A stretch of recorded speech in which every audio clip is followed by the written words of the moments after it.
Interesting topic today to talk about. Number one thing that we want to talk about today is we want to talk about some of the advantages and some of the disadvantages of GLP-1 drugs that people are using for weight loss and diabetes. Um, there's a lot of things that pros and cons about it. Let's dig into it. I want to get into it with you. I wanted you to understand exactly what people are buying for, what people are paying for, and what they're getting. And insurance companies paying for some of it, but they're only paying for a limited amount of it. But as we talk about it, I just want to give you both sides of the coin. I did some research on it, and these are things like Ozempic and Wegovy and all these other medications that are out here that people are going crazy for, especially that Ozempic. So, when you say GLP-1, what does that mean? What that means is that means a glycogen like peptide. It's a receptor antagonist. It's what that does is that helps to manage type 2 diabetes. It helps to control blood sugar and appetite and the hormone that controls that. And so what happens is people tend to not eat as much, and that's why they dramatically lose weight, even though they'll eat a little bit and they say, man, I feel full. I talked to several people that have been on it, and they say, you know what, I feel full after I ate that. And I was like, wow, that's pretty cool. So but some of the side effects that they didn't tell me about was, number one, let's go into the advantages first. So the advantage number one is, they say, it's glycemic control. So number one, it effectively manages the lower blood glucose levels by enhancing insulin secretion. So it enhances insulin secretion, reduces glycogen release, and slowing gastric emptying. So your stomach doesn't empty as fast. So that slows that process down. That leads to better blood sugar, and it leads to managing type 2 diabetes. Now, if you're in a life or death situation, man, that might be something that you strongly need to consider. If you're struggling with trying to manage it and your stuff is always, really, really high, anything over, I would say, man, 200, 300s, you need some help. You got to do the stuff you got to do naturally, but some people just don't have the willpower and the discipline, which is got to change in order for you to be healthy. Second thing is the benefit is weight loss.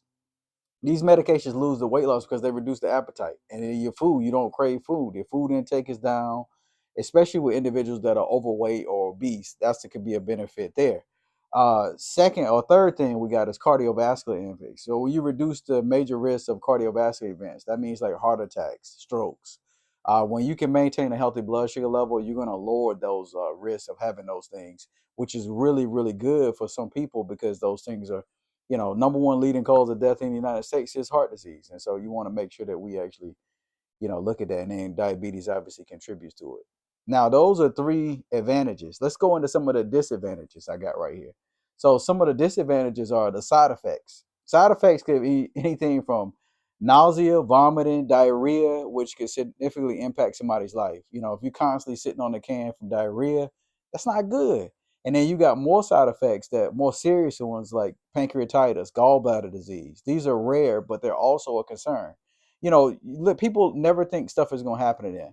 You could be that one person that could get that rare, serious condition from a drug, and we don't think about that. But that's something that we need to think about to actually increase that. And then you got to look at some of the disadvantages, like the cost. It could be, very expensive. These medications are so expensive, they might not be fully covered by insurance. I'm hearing that certain insurance companies are covering it for a limited amount of time, but then pretty soon from that, it's on the patient. And then you got patients that are going in, like, pharmacies, and they're spending $500 to $1,000 a month on this drug. And that's when you're getting dosages that you're injecting yourself, which leads me to the third disadvantage is the injection route. It's a self-injection barrier, may lead to discomfort, poor adherence. Most people don't want to inject themselves. They don't feel comfortable with it. I mean, those are things that you want to inject yourself. I mean, let's go ahead, but that's just a disadvantage in my opinion. And then the fourth thing is potential long-term risks. you know, these are things that are still being studied. This drug has kind of been around, but they're still being studied. We don't know the long-term effects of it yet. I don't want to be the guinea pig and find out either. So that's another consideration you might want to consider when actually taking the drug.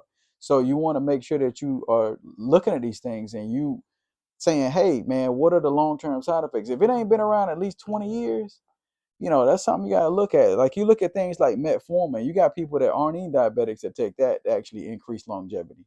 There's different side effects of that too that can happen, but the best thing that you could do is you could do it with the non-medication route, which is the last thing which I talk about, some of the non-medication alternatives. And guess what? There's lifestyle changes. For people lined up for drugs, the line is all the way out the door. They're on back order, they're out of stock. And then you got lifestyle change, the line is so short. You got to get into lifestyle change. That's where the true benefits are. You got to change the behavior that caused the problem. I always say that. A lot of people don't think about it like that. If you got a problem and you don't change the behavior that caused the problem, you're gonna cause more problems, and that's not good. That's one of the things that you want to look at. So you keep trying to look outside for outside source to manage that, and that's not the case. So some things that you could do naturally that don't have a lot of side effects, just maybe require a little bit more discipline, could be things like dietary modifications. You want to do a low carb, whole food diet. Reducing carbohydrate intake is very important because carbs turn into sugars. Now, unless you're like an endurance athlete and your body's burning through carbs, you need to decrease them. I mean, we're getting too many people just eating way so many carbs to the point where that body's converting into blood sugar and the body can't keep up. And then next thing you know, they're insulin resistance, and then they're one step from being diabetic, which is pre-diabetes. Also diets such as ketogenic diet, whole food, plant-based diet are very effective. Both emphasize on reducing sugars and refined carbohydrates, which are known to spike blood sugar levels and increase focus on nutrient dense foods, which support overall health and glycemic index. That's very important, man. So you want to make sure you're looking at a low carb diet. The second thing you could do as far as dietary modifications is intermittent fasting. Intermittent fasting has been around for a long time. And if you don't know, the most common way approach is the 16-8. So you fast for 16 hours and you eat in an 8-hour period. So one of my weight loss programs that I use in my office is intermittent fasting as a major part of it. So you don't eat until 12 o'clock, and then you don't eat after 8 o'clock. So you eat two meals in that window. And that's one of the easiest ways to maintain a healthy blood sugar level and lose weight. I mean, there's so many different benefits. So you eat in that 8-hour window. That is kind of questionable whether you can sustain it. You got to be really disciplined and you can sustain it. But a lot of times the temptation with family gatherings and cookouts and late night things and snacks, and that's okay. You mess up sometimes. Nobody's going to be perfect all the time. But the main thing is that you stay focused on what the goal is, and that's to be healthy. A lot of times people put emphasis on losing weight more so than being healthy, and that's not even the play. And I've seen women say, "Oh, they got to lose weight to get in a dress." How about losing weight to be healthy? That's makes sense, right? You want to be around for a long time, or you just want to look good for a wedding and then you gain all the weight back. And that's one of the disadvantages too that I say of things like Ozempic and these drugs, these GLP-1 drugs. Once you stop taking the medication and you haven't changed your behavior, you're gonna gain the weight back. Why spend all that money and you're gonna gain it back or put your body through all this stuff like vomiting, diarrhea, and all this stuff? And then when you stop, you gain the weight back. And you spent lots of money if your insurance isn't paying for it. So it doesn't make sense. Also, too, you want to look at portion control and mindful eating. Mindful eating, watch your portion sizes. You're looking at 4 to 6 ounces of meat. You got lots of vegetables up there. You want to increase your protein, which is going to make you feel full. These are things that's going to help you to actually be mindful in eating. So you looking at people eating pastries and pastas and all this stuff, heavy stuff, and then they're not working out. Or a lot of people working from home. That's going to sit on you. It's going to graduate. You're going to end up with insulin resistance and then end up gradually with diabetes if you're trending in that direction, or you got other issues that it can cause. Second main thing too, besides dietary modifications, you want to physical activity, regular exercise. Engaging in physical activity like walking, cycling, swimming, dancing. Gradually improve insulin sensitivity, which is a big deal. Insulin sensitivity is really, really crucial right now because we're so many carbs again. You know, and then you can also help with strength training. Strength training builds lean muscle, which burns more fat. I mean, that's a big benefit to that. The form of exercise is beneficial in improving body composition and long-term health. So you're going to maintain, your body from losing muscle mass, and you're going to have strength and be able to do things in life. And then you got also too, you want to incorporate movement throughout the day. This is for my people that work from home. You sit behind computers, my accountants, my people that just sit and do stuff. When you actually are sitting there like that for long periods of time, that's not good. You got to get up and move and you got to exercise. And that's one of the things that, I always try to talk to my people about, like, every 30 minutes you need to get up and stretch or something. You can't just sit there like that. And then the third one of the key factors is you got to do some behavioral and psychological approaches. Cognitive behavioral therapy. These are things like, addressing uneating healthy patterns. I mean, you might need to get counseling for that. Some people are addicted to food. I can't live without this. Or I need to make my coffee a coffee milkshake. They putting all this cream and sugar in there and all this stuff. That stuff is not good. And then you got to watch stress management. you know, that's one of the things that's the biggest thing I would say too. When you have high levels of cortisol, it's going to be really hard to lose weight, and that could be caused by stress. I mean, deep breathing exercises, yoga, mindful meditation, just sitting there trying to quiet your brain and just quiet your brain, which quiets your body. That can help with stress management. And then, last but not least, in this section with behavior things, you gotta sleep.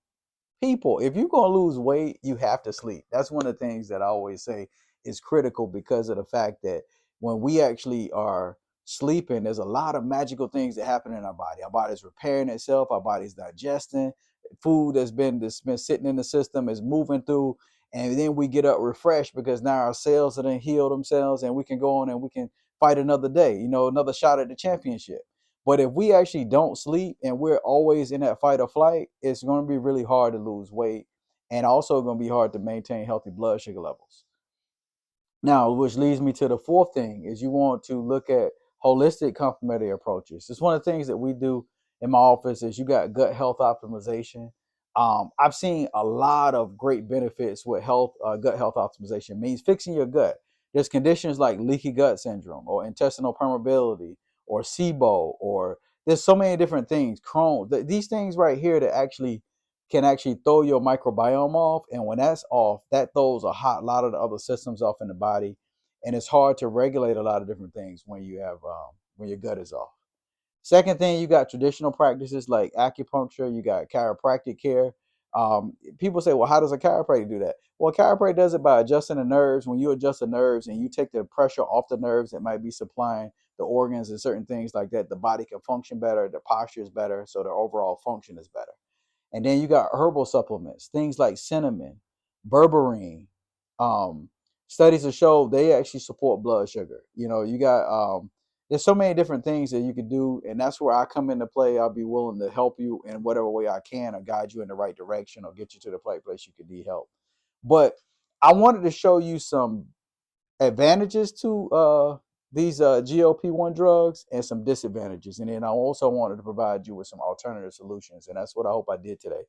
Um, while you're looking at these, is very effective for management of diabetes and weight loss, but they all come with drawbacks. They all come with some other things that you might not want. So that's something you need to consider before you jump on the bandwagon with that.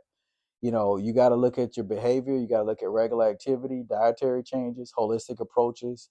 These right here are things that each individual should look and work on themselves, and then work closely with a healthcare provider. And that's one of the things that come in to help. So I hope this helps. This is another adjustment to the mind with Dr. Artis here as I sit outside and enjoy this beautiful day. But I hope that helps, and make a wise decision. Whatever you choose to do, be blessed.